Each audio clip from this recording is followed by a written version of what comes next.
Hello, everybody. We're going to go ahead and start our Q&A with Cory from Big Brother, a speech and debate alum and jury member of Big Brother this season. I'm going to go ahead and add him so that we can get started. So everybody get your questions ready, and we're super excited to have him.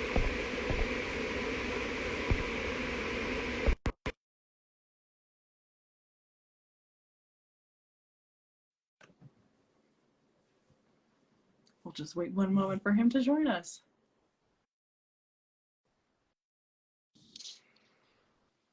Hello, hello, hello.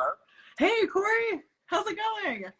It's going great. How do I sound? Do I sound okay? You sound great. Fantastic. Awesome. What's going Thank on? It's nothing too much. How about you? How have you been enjoying life outside of the Big Brother house so far? Are you acclimating back into society normally?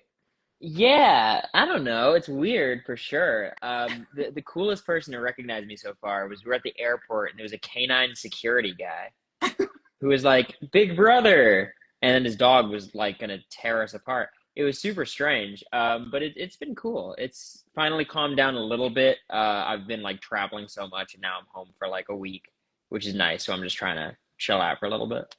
Very nice. Always helpful to make friends with TSA, friends in high places, as far Oh as yeah, getting on and off the plane safely. It's not a bad person to recognize you. it's the best person to recognize me. This is great. Well, I wanted to get everybody acclimated to how did you start your journey in speech and debate. You've mentioned several times on, I think they aired it a little bit on the actual show itself, but definitely in the live feeds, we found out that you are a proud speech and debate alum and still active hmm participant. So I'm just curious, how did you find speech and debate? Yeah, so much like how my brother was on Survivor before I was on Big Brother, Zach was an interpreter before I was an orator. My brother did interp all throughout high school, but I was 2 years younger than him, so he had done it for 2 years by the time I entered. And I was just looking for an extracurricular, and I was like, all right. I mean, I used to like play soccer and did karate and stuff like that, and I was okay, but it was never gonna like amount to very much. And I was like, all right, let's try this new thing. My best friend already had a partner in PF. So I'm like, all right, we're not doing that. So let's try speech. And frankly, for me, it was all about so we had like an event where we met the captains of every event. And this was like the least intimidating person. And I was like, all right, this one seems manageable. And I really appreciated how in oratory and info, which is a very young event at the time, you basically had full control of everything you do, right? Like you write your speech from scratch. You're not working from any pre-existing script, or it's not like extemp where you have a new one every time. Like I enjoy just the full creative control. And yeah, it was pretty cool. But like truthfully, it wasn't like any no part of the activity drew me to it initially. I was drawn to it because my brother was there, and then I fell in love. Awesome. Well, glad that he brought you into speech and debate, and also glad that he brought you into this CBS universe. It's like a powerhouse family you guys have as far as speech and debate and CBS competition shows. I guess. You mentioned that you did both info and oratory. Do you have hmm one piece in your time in speech and debate, one topic that stands out to you as being like your favorite performance? I have two that come to mind. So for most of my time, at least my first 3 years, I think my info did a lot better than my oratory. But my senior year, that kind of flipped, and that my senior year oratory was about. It was called ethical double negatives was the topic, and it was all about when something bad happens, responding with more negativity is not good. Which the topic is basically saying revenge is bad, but in oratory you gotta make it very flowery and nice language and whatnot. And that speech was very cool for me because it kind of went to an emotional depth that I hadn't done previously because my reputation on the circuit and the reason why I did well was I was the jokes guy. I was silly and goofy and in an event that I think a lot of people unfairly characterize as somewhat boring sometimes because I'd rather watch an oratory rather than anything else. I was very animated and tried to have a good time. And then my junior year, there was another oratory. This one was about the importance of specialization, basically saying there's no point of being a jack of all trades. Get good at one thing, and that's what you need. And that speech had like very little content and substance, but it was very funny, and it was a great time delivering it. And especially like in bigger audiences, it was just so fun. So like, I always enjoyed the two ends of the spectrum, like pushing myself to get as pathosy as I can, and then also sometimes just just having a good time. For sure. Yeah, don't sleep on having some jokes in those original oratories. I feel like they Hmm. are really a crowd pleaser, and sometimes, the topics can be heavy, but adding a little bit of brevity or lightness in there makes it really fun for the audience. I feel like the same with like info. I feel like some of the really like great infos have like a little bit of a joke in them or something like that. Yeah, I think info especially, because oratory often flirts with very serious topics, and it gets very emotional at times, and sometimes the jokes can be jarring. They can also alleviate tension, but it has to be done in a very like delicate manner.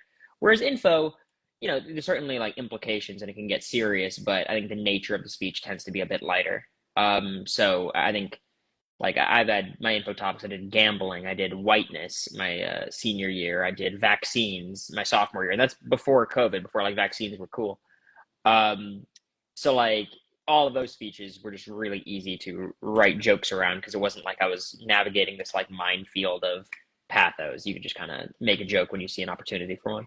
Yeah, awesome. Great advice for anybody who's in the audience right now who is an info or OO person. Do you have a specific memory outside of actually any of your performances, but with your speech and debate team, maybe a moment on the bus, a tournament, anything that stands out to you of like, a great speech and debate memory with my team?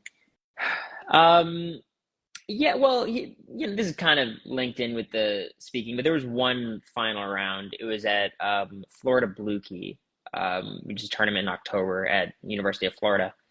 And it's like kind of the big Florida tournament. Sunvite happens a little bit later, but it's a really big deal, and like all the schools from Florida go. And in oratory, we had four of the top six, right? We got first, second, third, and fifth, and that was just super cool because like we were all staying in the same hotel room that day. So like we'd all walk back to the hotel room with like our trophies in hand, and it was like, wait, we did something. Like we've been in meetings like every day for the past like 3 weeks. Like it was very like satisfying to be like, oh wait, this worked out. And I think on that token, I think the one of my favorite moments ever in speech and debate was I was the oratory captain of my team, and we were at novice states, which I think exists in different ways in every state, but like all the novices go and compete to determine, whatever. And my novice, who's now a really good friend of mine, Tess, ended up winning novice states. And it was like, that was almost a better feeling than myself winning anything because, like, I feel like that's in my control, but then I'm sitting watching this final round, just like hyperventilating, like, please don't forget your lines. Like, please, you're going too fast. Like, you didn't get the 1 at 9 yet. Like, please, like, slow down. I felt like truly like a nervous parent in that moment. So that was super, super fun. Oh, awesome. And then you get to feel like a proud parent later when they do Yes. great. So shout out to Tess, shout out all the novices Hmm. out there competing and right now. I want to switch over a little bit to Big Brother, and we touched on it a little bit before, but talk to me a little bit about your journey to get on Big Brother and that casting process. Okay, so honestly, I think the casting process where my speech and debate experience helped me the most. So the way it works is, and this is just my experience, because sometimes you're reached out to, sometimes it's an open casting call where you're like waiting in line. For me, I submitted a video, and my video was nothing special. I was like 3 a.m. in my dorm. I just took a shower, wandering around, rambling. Just I look insane, but clearly they liked something about it. And then once you get into the interview stage, that's when the speech and debate stuff really starts mattering, because to anyone who's been in a speech and debate round, they're like, the whole idea of standing in a room in front of 5 or 6 people and a judge, it's very normal. But to anyone who doesn't do speech and debate, it's insane. Like Yeah. public speaking on that level, like it's almost stranger to speak to an audience that small. Like it's much weirder than speaking to like a big crowd, right? Because at least that you visualize, you're speaking to your class or something. So I'm in these Zoom calls, and the first Zoom call has one person. So I had a lot of experience with Extemp doing that. Then the next Zoom call has like 5, and the next one has 10. And all of my casting was virtual. So for me, they're asking me all these questions, and I'm able to just like answer naturally and fluently. And it's not like I have amazing answers, but I seem way more confident than I am because inside I'm freaking out. And I think what really helped me was you have to kind of retell stories in a lot of these interviews because you have new people coming in, and they want to hear the same stuff you told the old people. So you have to like have that kind of good inflection and be able to convey emotion about something you might not be that emotional about because you've already told the story 10 times, which that is what original oratory taught me to do. I mean, during the heart moment, that 7 minute kind of like the climax of the speech, by the 8th round of the night, it's hard to bring out the tears and perform as hard as you wanted to when you wrote the speech, but you have to, right? So that helped me so much. And like, even in this live, I like furrow my brow a lot and I'm very animated. And that is all just things I picked up from like doing speech. But yeah, the casting process was pretty quick. I sent in a video in February, heard back a couple weeks later, maybe 2-3 weeks.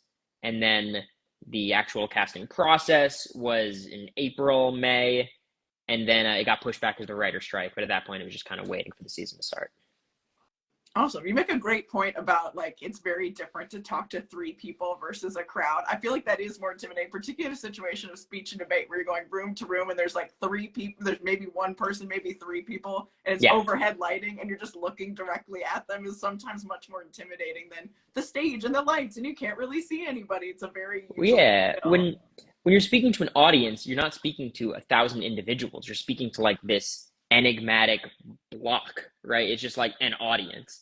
But then when you're speaking to 3 people, you're seeing each one of their facial expressions and how they're all reacting, how someone's like zoning out and then the judge is like, wait, why are they not writing anything? Is that because they're captivated or they don't care? Like you have all these like other thoughts going on in your head, whereas an audience, it's like half the people are on their phone probably. They're waiting for the next speaker or they're just trying to get good seats for awards. Like, there's all these different things you consider. So it's a very different experience. For sure. Not always a captive audience, that larger audience. Yes. Do you feel like you had, if any, do you feel like you have some speech and debate skills that helped you once you were inside the house as well? Yeah. I mean, I saw Jared in this chat a little while ago, but Jared and I had a bit of a spat in the house. That was, I think, one of the better moments of the season, at least as far as entertainment's concerned. And basically we were fighting about stuff that was going on in the house and, the details of the specific social dynamics and the alliances, and it got very complicated. And I was much better equipped to deal with that situation, first of all, because I was in a better position in the house in the moment, but also because I was able to communicate my ideas more effectively. Jared is a very smart dude, very charismatic, but sometimes he can get a little bit domineering, right? And speak very loudly and try to speak over you, which I think for a lot of people, you would just get very frustrated and kind of spiral out of control. For me, it's speech and debate, right? You just respond to what they're saying. And the very interesting part about that whole argument was it was not just Jared and myself yelling at each other. It was us arguing in front of 4 people and both of us needed their votes.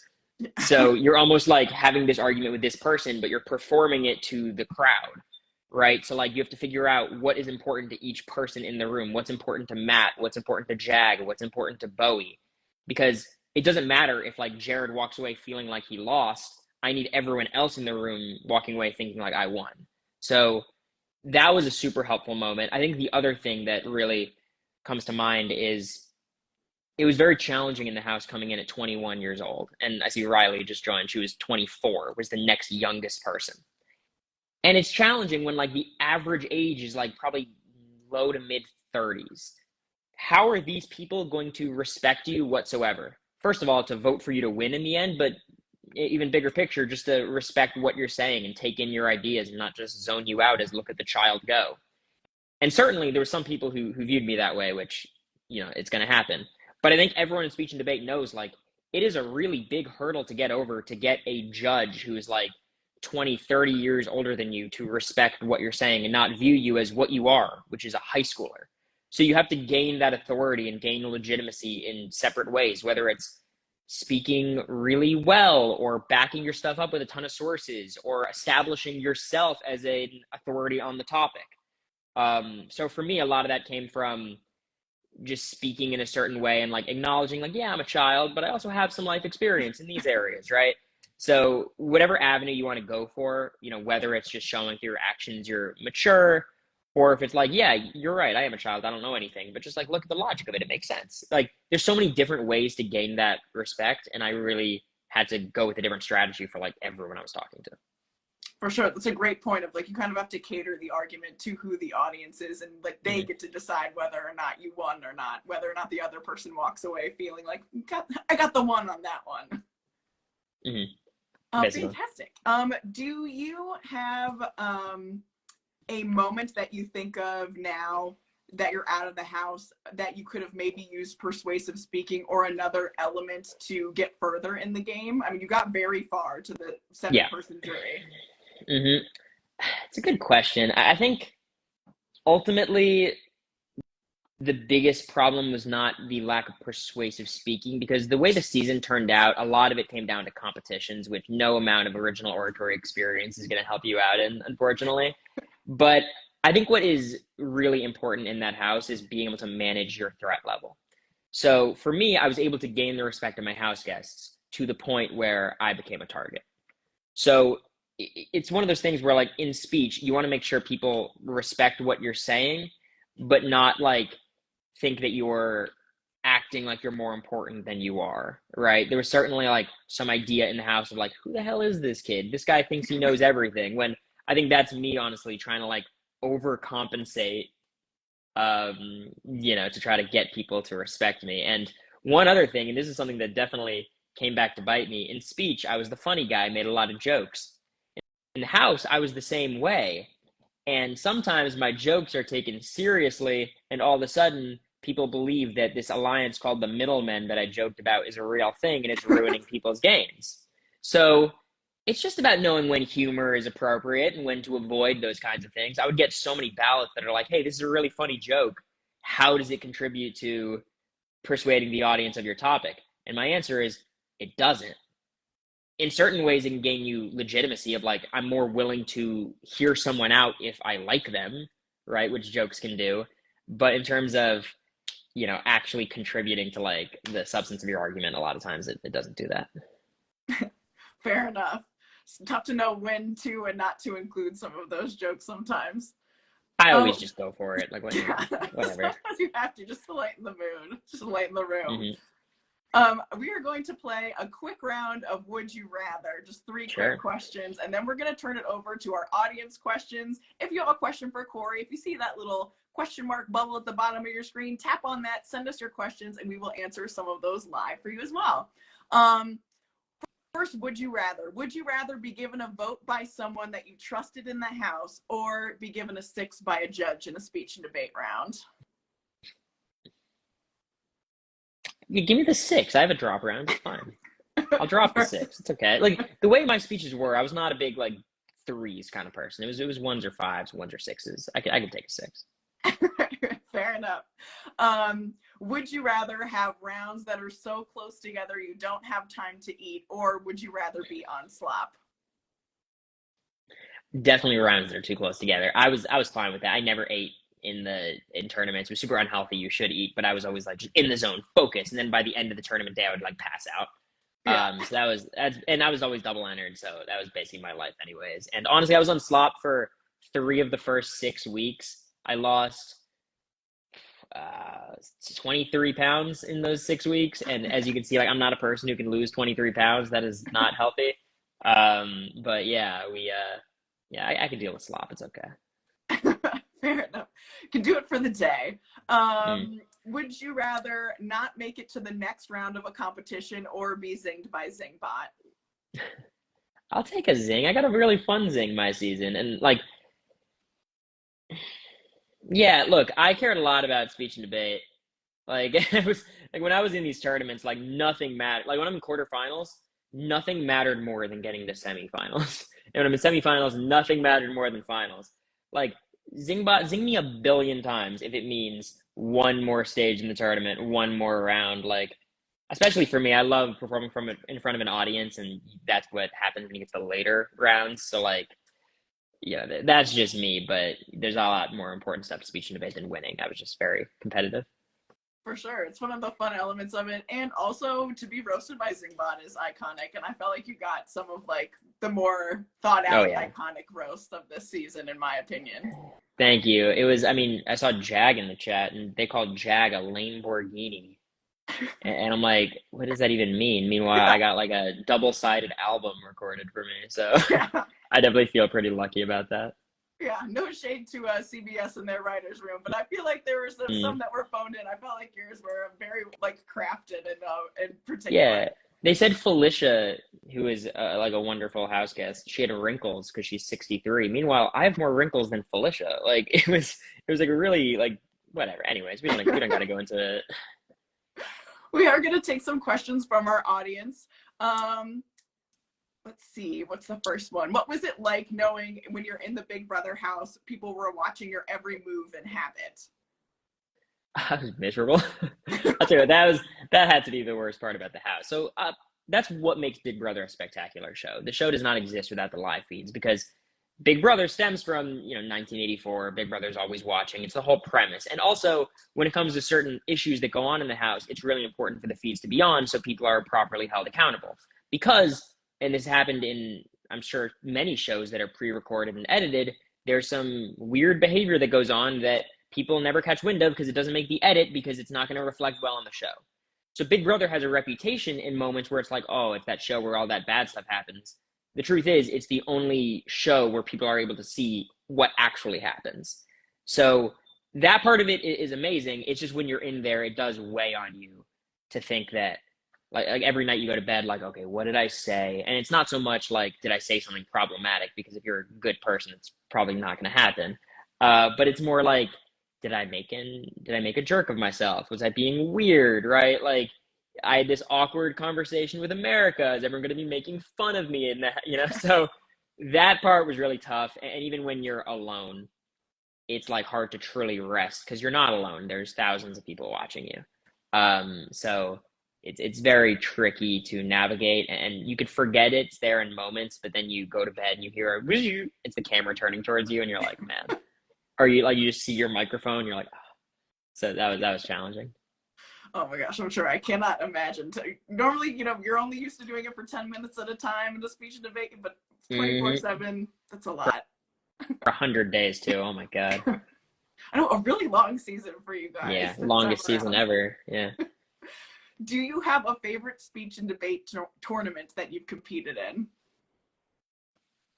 Glenbrook's always meant the most to me because that was just the tournament I've always done the best at. It was the first tournament I ever won, and then I won it the next 2 years, and that was just super special because I always came in like with horrible nerves and anxiety, which you should really never have for speech and debate. It's an activity you should do for fun, but I was really into it, and it panned out every year, so that was special to me. But the tournament itself was honestly not that enjoyable because I was so like freaking out about it. But Harvard, I think, is just a great experience. It's just the biggest tournament outside of obviously nationals. But I think as you would, I think, agree, like nationals has a whole separate feeling to every tournament previous to that, right? It's like its own thing. Harvard is just so big. You walk in, there's 400 entrants in oratory, and then you break, and you're like, okay, awesome. I'm in the top 125 competitors, whereas that's like bigger than any other tournament you've ever been to. So Harvard, I think, is my favorite. Awesome. And I have another question. Were you ever frustrated when you had a solid rebuttal, but someone would respond by just being loud or talking over you on Big Brother and not adhering to what we would consider more speech and debate rules? Yeah, that's a subtweet if I've ever seen one. It only frustrated me when I think it was working. So the problem with Big Brother is when someone's in power, when they're the head of household, they're the ones who control what happens that week. They're in a position where they can talk to you in whatever way they want to because you need to make sure they're not going to nominate you. They're not going to put you in danger of leaving that week. But then the second they're out of power, the second Thursday hits, all of a sudden they're vulnerable. So Jared, who I really like Jared now, he won the head of household competition and spoke, I think condescending might be a little tough, but like he was very like, Cory, you shouldn't have done this, man. This was a really big mistake by you, and I hope you learn from this. And the entire week I just have to sit there being like, man, you're right. Oh, silly old me. Like, I just wish I had the self-discipline that you did. And then the second Thursday hits, I'm eligible to win a competition, I win, and then he's eliminated. Right? So it's frustrating in the moment, but you just have to consider what is actually important, right? Which is, in the game at least, getting to the next stage. So I was always able to like zoom out and like react accordingly. But there are certain moments where I kind of snapped and I went a little bit, like, you know, the speech and debate ballots, you're like, yeah, you made some good points, but it was a little aggressive, right? Like, it was like, seemed like a bit much. Like, I certainly crossed that line a couple times. So, you know, For sure. I'm not immune to it. It's a long game and it's a long time to all be pushed together. It's, I feel like, recipe for testing patience. Do you think that people wanted to evict you because they knew they couldn't compete against your speech in the end?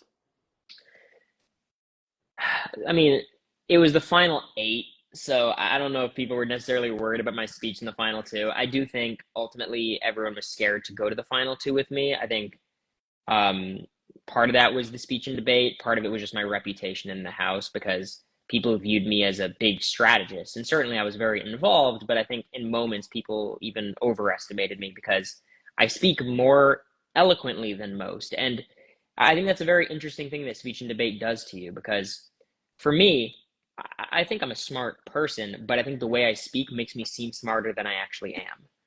And I think that's true for basically everyone in speech and debate because we are really good at this one specific skill. And it's a skill that most people are not very good at because it's really tough and you have to work at it. So I think like people in the House were like, this guy's a genius. And I'm very far from a genius. But in a certain way, like the way that I spoke, I think made people overestimate me and put a target on my back. So, you know, I will say if I got to the final 2, though, the speech would have been riveting. Would have been good. And I'm like, just your recitation of the amendments would have sent me. I've been like, I don't know, this guy, he knows too much. You gotta get him out. Yeah, I think so. If you were to write a speech on your Big Brother experience, what would it focus on? I would do a speech on parasocial relationships and how they interact with showmances on television.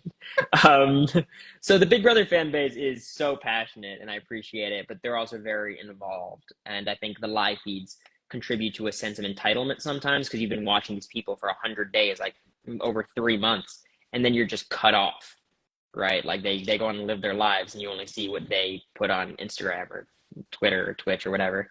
And you know, I think 99% of people are normal and fine and sweet and whatnot, but obviously it does cross a line sometimes. And I think Big Brother is a really good microcosm of that. And when it comes to showmances, especially, like, you know, people get very attached to that kind of thing. And I think Heisem from my season did a good job at talking about why that might be. So I'd definitely look into some of his stuff. He's a, you know, psychiatrist.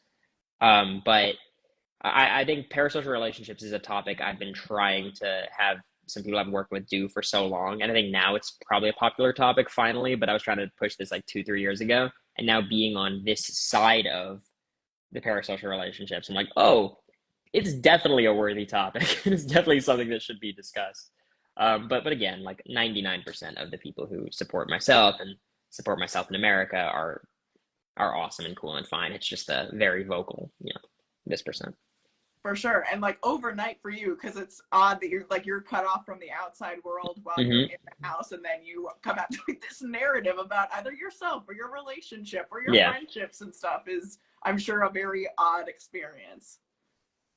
Yeah, it's bizarre because you don't know exactly what the perception is going to be. And Big Brother fan base is kind of notorious in certain ways in terms of like, yeah, they love their favorites, and anyone who's against their favorites, they hate them. Right. So, you know, I'm very humbled to like walk out of the house and like have a really positive reception. And obviously there's people who are weird and that's expected, but like overall people have been super, super welcoming and it's been so fun. For sure. And also shout out to Heisem, as you mentioned at one point that Heisem is also a speech and debate. Yeah, former interpreters talking about his OI, his poi. So, or not poi, because poi was not there at the time, but he was an interpreter. So that was actually how we bonded because Heisem was not a fan of me for a long time at the start of the season. And then we were able to talk about speech. And I think by the end, he didn't make it very far, but towards the end of his run in the house, we got pretty close. Awesome. It's a very fun Venn diagram of speech and debate competitors that are also on CBS reality shows. I'm like, we need to put some sort of super group together at some point. We'll chat more offline about that later, but I feel like Oh yeah. that's something that we need to have happen at Mm-hmm. some point. I will wrap it up with our time together with one last question, and that is, before entering the house, did you prepare any speeches or persuasive arguments that you feel like helped you in the house? So one thing that I considered was the situation I actually got in week one. If you're on the block or the HOH is considering putting you on the block, how do you talk your way off of it? Because for me in the season, this was the first, because I was put on the block by losing a competition. It was basically like a dead hang, and I lost to three very athletic people. So I had to talk my way off the block to Riley, who is the head of household. And what I thought before the season was, no matter what, if you're in this position, you need to throw everything you have against the wall to get out of that position. And what that means is swearing on everything, right? And promising the world to this person and relating to them on the most personal level you possibly can. So when I'm walking into Riley's room, basically advocating for myself to go on off the block, because at that point she was keeping me on, I did everything. I went up and I said, Riley, we're the two youngest people in the house. We're both based in Nashville. It was a great start, because that's the thing that I did in speech and debate all the time. You got to make commonalities between yourself and the audience. Like, I'm one of you guys. You're not looking at me as this like third outside entity. Like, we are all speaking together. We're having a conversation. It's not me speaking at you. And then I started dumping everything on her. I said, Riley, I want to go to the final two with you. Like, you are my future in this game. I feel like we vibe so well. If you take me off the block, I'll be forever in debt to you. And then you have to go, like, so that was like the more like pathos argument. Then you have to go logical and be like, well, Riley, if I'm on the block, there's a good chance I'm going to go home instead of your target, Kirsten. That's just the reality of the situation, because people in the house are sketched out by me, and I don't know why. I don't think I did anything to sketch them out, but that's just where we stand right now. And I made a stupid alliance name. Like, we're the Nash villains. Like, my strategy in this situation, because, you know, you before the game, you kind of think worst case scenario, and I kind of got in worst case scenario at the start, was I'm going to get out of the situation by throwing everything against the wall. And I had like a full night to kind of think about my pitch, and I went in and I got off the block.